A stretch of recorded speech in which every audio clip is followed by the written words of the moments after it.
¿Nace un niño pecador? Una pregunta compleja y difícil. Algunos, para decir que nacemos pecadores, dicen que el pecado es transferible, es como algo genético. Indirectamente, estas personas nos están diciendo de que el pecado está en nuestro ADN. Pero ¿saben una cosa? Si esto realmente fuese así, entonces el pecado se podría transferir, como cuando uno transfiere sangre. Es más, el pecado sería algo genético y no algo moral. Pero la Biblia nos dice que el Hijo no llevará el pecado del Padre, ni el Padre el pecado del Hijo, dando a entender que es algo moral y no genético. Lo que sí no debemos negar que todos nosotros poseemos una naturaleza pecaminosa. Todos nosotros, todos los seres humanos. Pero esa naturaleza no es pecado. En pocas palabras, no es pecado nacer con ella. No. Algunos, de hecho, utilizan el versículo de Salmo 51:5 para decirnos que nacemos pecadores, ya que ahí dice: he aquí en maldad he nacido, y en pecado me concibió mi madre.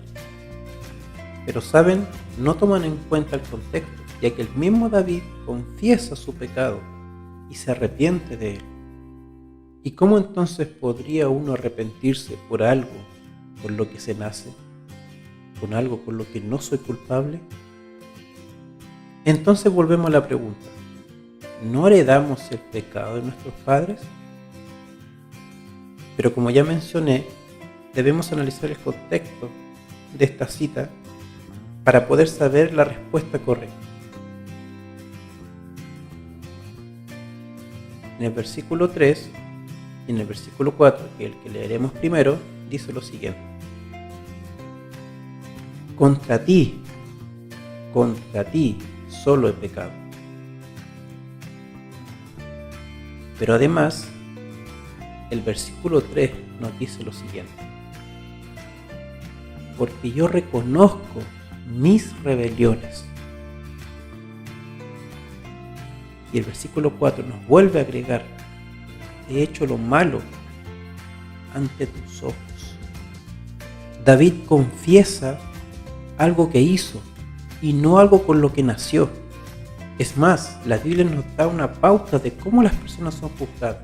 Dice así en Romanos capítulo 3 versículo 4: de ninguna manera, antes bien sea Dios veraz, y todo hombre mentiroso, como está escrito, para que seas justificados en tus palabras. Si David se hubiese querido justificar por haber nacido pecador, lo hubiese podido hacer según el versículo que acabamos de leer. La tía Elena nos ayuda con respecto a este punto, nos ayuda a aclarar este aspecto.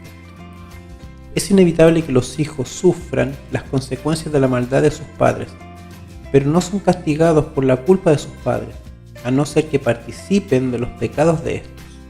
Ahora, ella nos dice que si heredamos algo, y es las malas inclinaciones, el apetito pervertido, la moralidad depravada, además de las enfermedades y la degeneración física, se transmiten como un legado de padres a hijos hasta la tercera y cuarta generación. Pero vuelvo a repetir, todo esto que se hereda no es pecado, a menos que tú lo practiques. Recuerda, el pecado es un acto o una acción. Es más, si naciéramos todos pecadores y seríamos culpables por eso, ni siquiera los hijos de los así llamados creyentes podrían salvarse.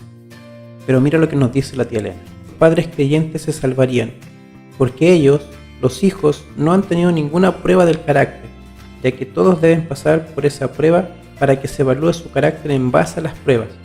Se hace la pregunta: ¿Cómo pueden los niñitos pasar por esa prueba para ser examinados?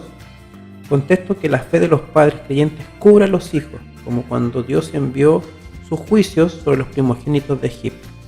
Por lo tanto, como el pecado es un acto y estos pequeños no han tenido actos pecaminosos para poder salvarse, la fe de los padres recae sobre ellos. Porque si fuesen pecadores o naciesen pecadores, entonces deberían morir culpables por eso. Pero esto no es así, porque el pecado no se transfiere por genética. En defensa de la verdad.